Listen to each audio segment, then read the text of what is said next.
ल ल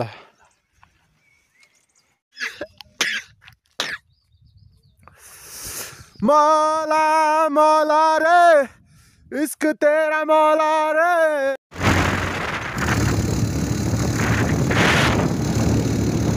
2 1 गो ठीक छ ओ ल सिक्किने हेन्डर छ नाच्दै भाइ नाच्दै हो ल बिराजु नाच्नु यसरी चाहिँ बस्न पाइन डन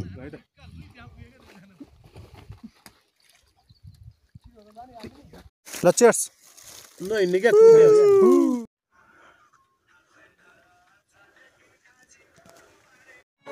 खोइ खोइ खोइ नाच्नु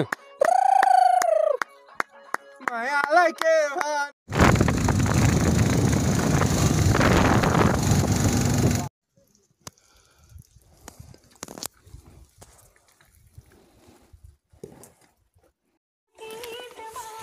यहाँ पनि रहेछ बस्न मिल्ने ठाउँ चाहिँ क्याम्पिङको लागि मजाले भने अलि फोहोर रहेछ है यहाँ भने सिजन साउन्डमा एकदम बेस्ट बुझ्नु त है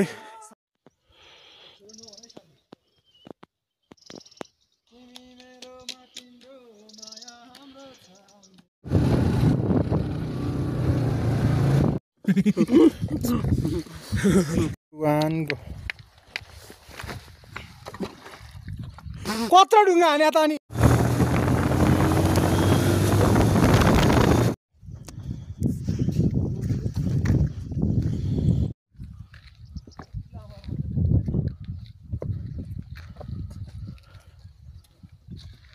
ल चीयर्स ल हिँड्ने क्या गाइस चीयर्स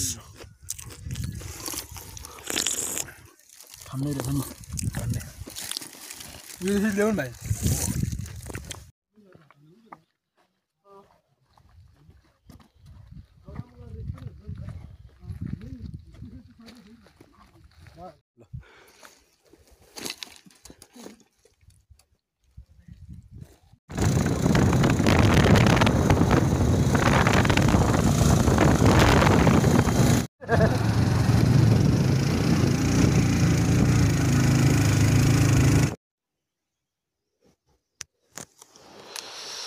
भिडियो बन्यो ओके ल हो यहाँ अहिले भर्खर चाउमिन खाएर आएको थिएँ चाउचाउ भ्याउनु भ्याइसक्यो ल चोकर मकर छ अरे नाम र फोन नम्बर पठाइदिन्छ अरे ल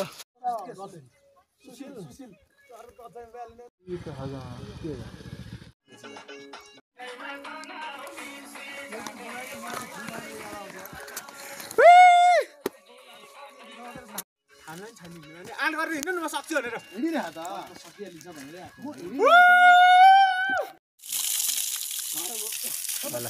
जाडो भयो भने जाडो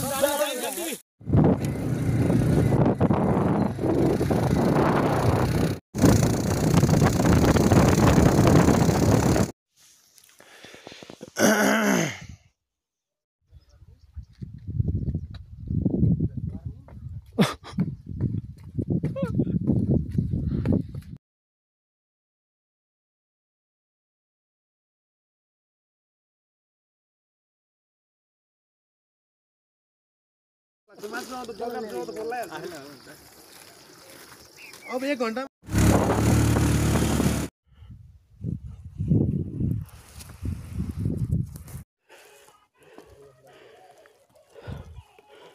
डन पन्ना आउँछु माथि समय डन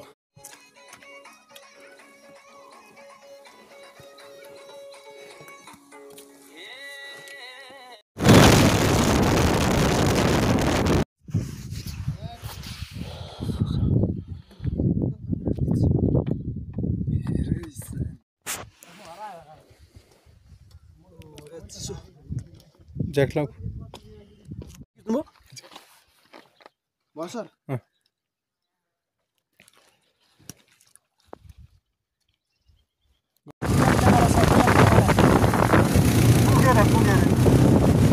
हामी चाहिँ लिस्टिङमा आइपुगेको छौँ हैन अब लिस्टिङको रोड टक्का हामी रमाइलो छ रमाइलो त हाम्रो ट्रिपै रमाइलो छ हामी हिँडेपछि त्यसै रमाइलो हैन भए पनि हामी टक्क अब यहाँबाट चाहिँ मजाले झरेर एकैचोटि 12-20 गरेर मजाले खाजा खाने बेलुका गएर रुममा गएर खाना खाने प्लानिङ गर्छौँ होइन के हुन्छ हेर्दै जाउँ अब फेरि भेटौँला गाइज 12-20 पुगेपछि काट्नु पर्यो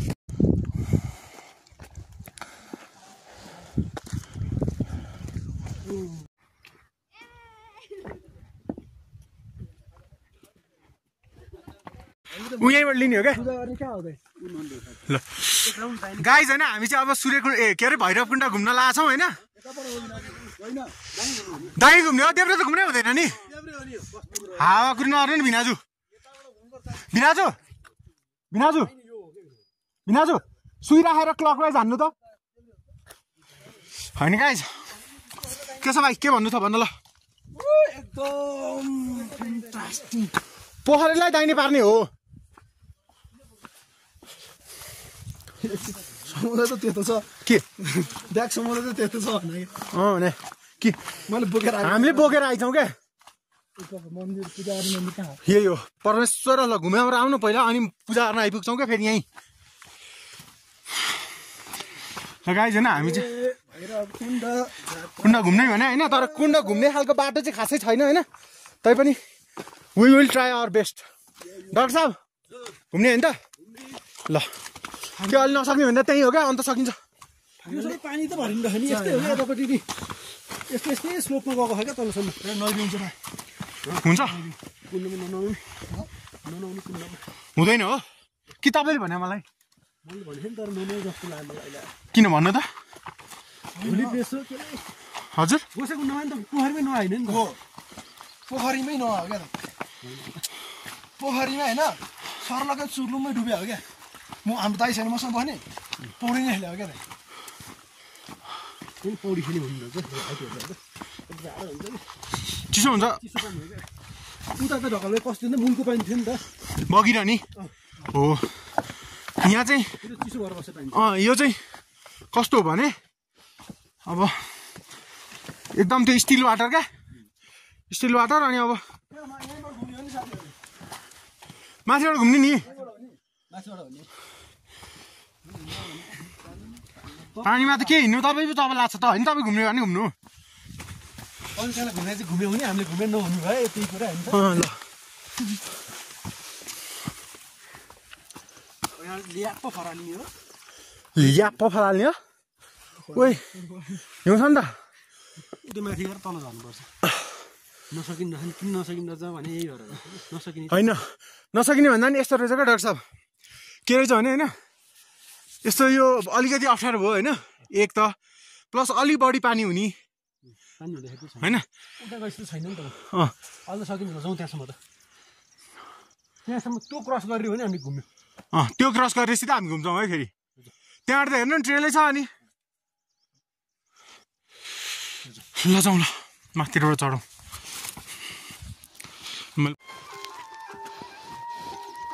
सक्यो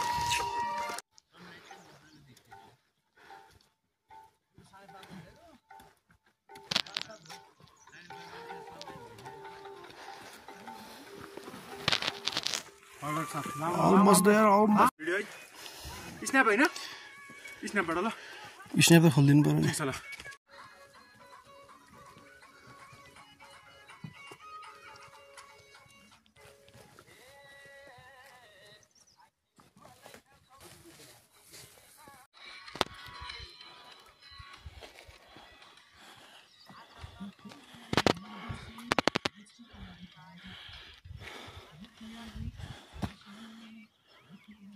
हेलो हजुर गुड मर्निङ गाइज हामी चाहिँ अहिले भैरवकुण्डको ट्रेकमा छौँ हामी चाहिँ चोकरमुकरबाट 5:21 हिँडेर अहिले चाहिँ हामी चोकरमुकरको उकालो सकेर तेर्सो बाटो पनि सकेर यो तेर्सो सकेर फेरि उकालो आइरहेछौँ गाइज यहाँ चाहिँ हाम्रो 3 जना केटाहरू हुनुहुन्छ तल र यहाँ हुनुहुन्छ हाम्रो मोटु सर कस्तो छ सर मोटु सर तपाईँलाई कस्तो लागिरहेछ रमाइलो भइरहेछ ट्रेक कतिको भइरहेछ अलिअलि गाह्रो भइरहेछ तर जे भए नि ओभरअल एकदम हामी त्यसमा हिँडिरहेछौँ तपाईँको यो अहिलेसम्मको एकदम हाइकिङ सबभन्दा लामो हाइकिङ हाइएस्ट हाइक अथवा लङ्गेस्ट हाइक भनौँ धेरै हिँड्न पर्ने हाइक चाहिँ यही हो।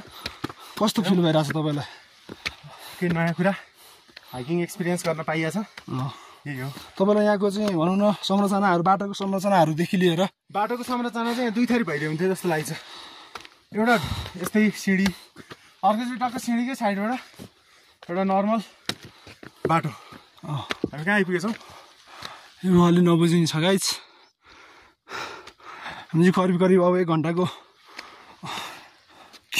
घन्टाको बिचमा चाहिँ तालमा पुग्छौँ गाइज। यो चाहिँ उकालो हिँडिरहेछ, एकदम इन्जोय भइरहेछ, एकदम मजा भइरहेछ, फुल्ली इन्जोय लिइरहेछौँ। हिजो हामी बेलुका आएर चोकर मकरमा बसेर बिहानै उठेर चाहिँ हामी ट्रेक सुरु गरेका छौँ। ल गाइज, ओके।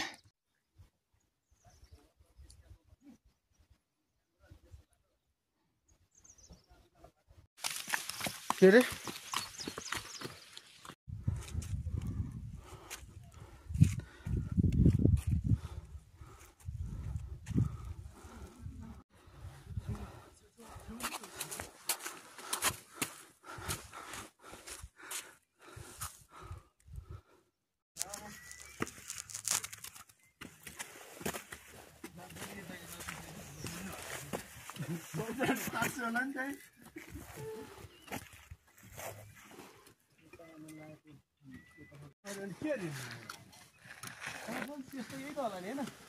होइन योभन्दा धेरै रमाइलो छ नि। हदै आए यहाँसम्म आउने रहेछ क्या, हो कि भन्नु त? हदै बाइक आए यहाँसम्म भन्दैछ, यहाँबाट चाहिँ हिँडेर 45 मिनट।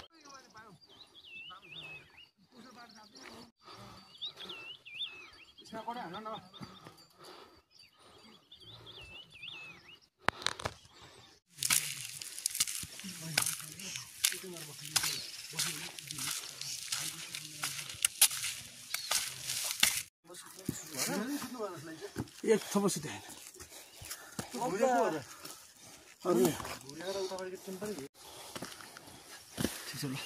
निन्द्रा हो सर? बिनाजु कस्तो भइरहेछ? ठिकै।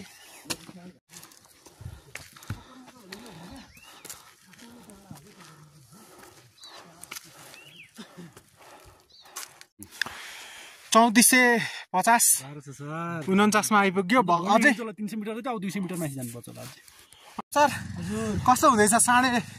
हाम्रो हिँडाइ 7:30 बजे उकालोमा बाटो बिग्रेको अवस्थामा कस्तो हुँदैछ तपाईँको हिँडाइ? एकदम हामीले चाहिँ इन्जोय लिइरहेको छ। बाइकहरू धोस्नु भइरहेछ। क्लच प्लेट चाहिँ बाइकको केही पनि बाँकी रहँदैन र बाटो एकदम बिग्रेको छ। ल हाम्रो आधी घन्टादेखि 1 घन्टा त हामी हिँडिसक्यौँ। बगाम र मास्तिर लागेर पनि एकदम बाटो बिग्रेको छ। बगामसम्म चाहिँ बाइक राम्रो आइछ, राम्रो डबल लोड नै आइरहेको छ। त्यहाँभन्दा माथि चाहिँ एकदम गाह्रो छ। बाटोको अवस्था एकदम हिलाम्ने छ, एकदम गाह्रो छ। हिँड्न पनि चिप्लिने अवस्था छ। बाइकलाई पनि हामीले चाहिँ एकजनाले चलाउने हो भने अर्कोजना 2जना चाहिँ पछाडिबाट ठेल्न पर्ने अवस्था रहेको हुँदा तपाईँहरू चाहिँ बाइकमा नआउनु होला, हाइकिङकै तयारी गरेर आउनु होला। तपाईँहरूले 3 दिनको ट्रेक लिएर आउनु होला। गाडीमा पनि गाह्रै छ, बिचमा 1 दिन बिता छ भनेर नतम्सिनु होला। एकदम गाह्रो छ गाइस। बल्ल बल्ल सासले तानिरहेको छ। यहाँ 10 क्विन्टलको झोला बोकेर मजाले हिँडिरहेको छ। इन्जोय चाहिँ फुल भइरहेको गाइस। सर तपाईँ हो सर? अब मलाई त केही थाहा छैन अब यो विषयमा। कस्तो हुँदैछ सर भैरवकुण्डको यात्रा? यो त कहिल्यै बिर्सिनु। डाक्टर साहब के भन्नु छ तपाईँलाई यार? के भन्नु, बिजोग छ बिजोग। ल हेर यहाँ बाइक फसेर केटी हो। तिमीहरू अहिले यो बेलानको बेला भैरवकुण्ड आउँछु भन्ने सोच छ भने चाहिँ नआऊ गाइज। हाम्रो सजेसन सुन्छौ भने चाहिँ अब हिँड्ने नै ट्रेकिङ नै हो भने चाहिँ आऊ होइन। यहाँ हेर गाइज है, बाटोको हालत देखिहाल्नुहुन्छ। चार्जर मैले मेरै बोकेर हिँडेको छु। बरु तपाईँ भिडियो बनाउने भ्याउ हुन्छ क्या लामो।